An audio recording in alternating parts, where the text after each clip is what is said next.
नमस्कार दोस्तों, बिहार का पाटलिपुत्र रेलवे स्टेशन कुछ ही पलों के अंदर युद्ध का मैदान बन गया। सिस्टम की लापरवाही के चलते हजारों स्टूडेंट रेलवे पटरी के ऊपर ही लेट गए।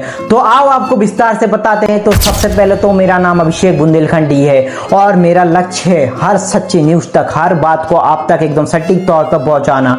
तो रविवार का जो दिन था पाटलिपुत्र रेलवे स्टेशन में बिल्कुल अलग था, क्योंकि उस दिन बिहार पुलिस में मद्य निषेध विभाग के लिए हजारों स्टूडेंट ने अप्लाई किया था और उसी परीक्षा को देने के लिए सभी रेलवे के माध्यम से अपने अपने परीक्षा केंद्र तक पहुंचना चाहते थे। लेकिन वहां हुई गड़बड़ी के कारण बहुत से सवाल खड़े किए हैं। लेकिन आओ आपको विस्तार से बताते हैं। तो सभी स्टूडेंट पाटलिपुत्र रेलवे स्टेशन में ट्रेन के आने का वेट कर रहे थे। तभी एक अचानक एक बात सामने निकल के आई है कि ट्रेन बहुत ही लेट है और जो रेलवे के प्रशासन के द्वारा इंतजाम किए गए तो वो एकदम ना के बराबर था। स्टूडेंट की मात्रा इतनी ज्यादा थी कि इस रेलवे प्रशासन का जो इंतजाम था वो एकदम सब फीका समझ में आ रहा था। और इसी बीच स्टूडेंट के मन में एक डर सा बैठ गया है कि इतने कम समय में हम लोग कैसे पहुंच पाएंगे अपने परीक्षा केंद्रों तक। तो इसी बीच में रेलवे प्रशासन की लापरवाही और गाइड सिस्टम की नाकामियों के कारण जो स्टूडेंट थे वो प्रोटेस्ट करने स्टार्ट कर दिया। तो रेलवे पटरियों के ऊपर जाके लेट के अपना विरोध प्रदर्शन कर रहे थे और विरोध के चलते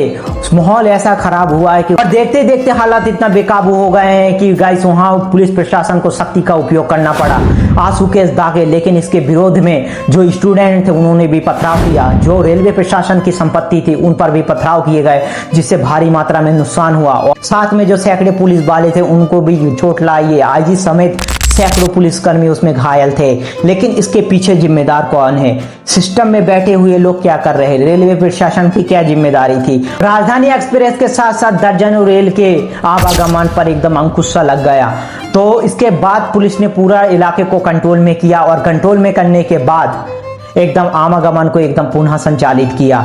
तो इसके पीछे बहुत सारे सवाल खड़े होते हैं। तो रविवार के सुबह जो स्टूडेंट के द्वारा प्रदर्शन किया गया, ये केवल प्रदर्शन नहीं, जो प्रतियोगिता परीक्षाओं और भर्ती परीक्षाओं में जो लापरवाही दिन प्रतिदिन बढ़ती गई है और देखने को मिल रहा है, उसका एक ट्रेलर है। और इस प्रकार का आक्रोश आगे भी बढ़ता रहेगा, क्योंकि इस प्रकार की जो गतिविधियां आप यदि रिजॉल्व नहीं करते हैं तो स्टूडेंट हाथ में हाथ धर के नहीं बैठ सकते हैं। हम पे बैठे हुए सबसे पहले आप महानुभावों से मेरा क्वेश्चन है, सबसे पहला क्वेश्चन है तो कि आप लोग ने सही समय पर आपने सूचना क्यों नहीं दिया स्टूडेंट को? तो हाँ, समझाने का कोशिश क्यों नहीं किया? सेकंड क्वेश्चन, जब एग्जाम सेंटर अपने ही स्टेट में दिया जा सकता है तो आप बाहर क्यों देते हैं 400-500 किलोमीटर दूर दूर? तो स्टूडेंट को आने जाने में दिक्कत होती है। क्या आपका ये प्री प्लान है? और मेरा थर्ड क्वेश्चन ये है कि इस प्रकार की यदि आपके पास प्रॉपर इंतजाम नहीं है तो रेलवे प्रशासन क्या कर रहा था? रेलवे प्रशासन किस बात की तनख्वाह लेता है? वहां अधिकारी बैठे हुए किस बात की तनख्वाह लेता है? यदि उनसे संभालते नहीं बनता है तो भाई छोड़ दो पद, कोई दिक्कत वाली बात नहीं है। हमारे देश में बहुत सारे टैलेंट है, वो संभाल लेंगे देश को। तो और इसके अलावा भी बहुत सारे क्वेश्चन हैं। सत्ता में बैठे हुए भ्रष्ट अधिकारी और नेताओं से मैं एक बात पूछना चाहता हूँ। पूछना मेरे को दो लोगों से है, पहला रेलवे विभाग से और एक एजुकेशन डिपार्टमेंट से।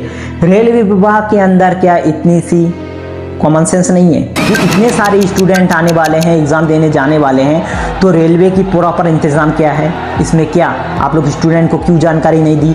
और सेकंड क्वेश्चन मेरा ये है एजुकेशन डिपार्टमेंट मतलब उनके महान प्रधान जी से। प्रधान जी बताइए कौन है? प्रधान जी हैं हमारे धर्मेंद्र प्रधान जी। तो धर्मेंद्र प्रधान जी से मेरा एक नॉर्मल सा क्वेश्चन है, जब आपको पता है कि 500-600 किलोमीटर कोई भी स्टूडेंट जाके एग्जाम नहीं दे सकता है, दे भी सकता है, बहुत सारे मेहनत होते हैं, आपको तो समझ में नहीं, आप तो हेलीकॉप्टर से चले जाते हैं, वो अलग बात है। तो ये देखिए, आपके लड़के बच्चे भी बाहर पढ़ रहे हैं, उसमें हम जाना भी नहीं चाहते हैं, लेकिन फिर भी बता देते हैं 600-700 किलोमीटर आप दूसरी जगह एग्जाम सेंटर डालते हैं तो जो बहुत ही स्टूडेंट के लिए डिफिकल्ट हो जाता है। क्या उसी स्टेट में एग्जाम नहीं कराया जा सकता? क्या आपके पास इतना व्यवस्था नहीं है? व्यवस्था नहीं है तो आपका कोई काम भी नहीं है। तो आपको इन प्रकार की व्यवस्था करना चाहिए और 500-600 किलोमीटर दूर ना दे के उसी स्टेट में करवाना चाहिए एग्जाम।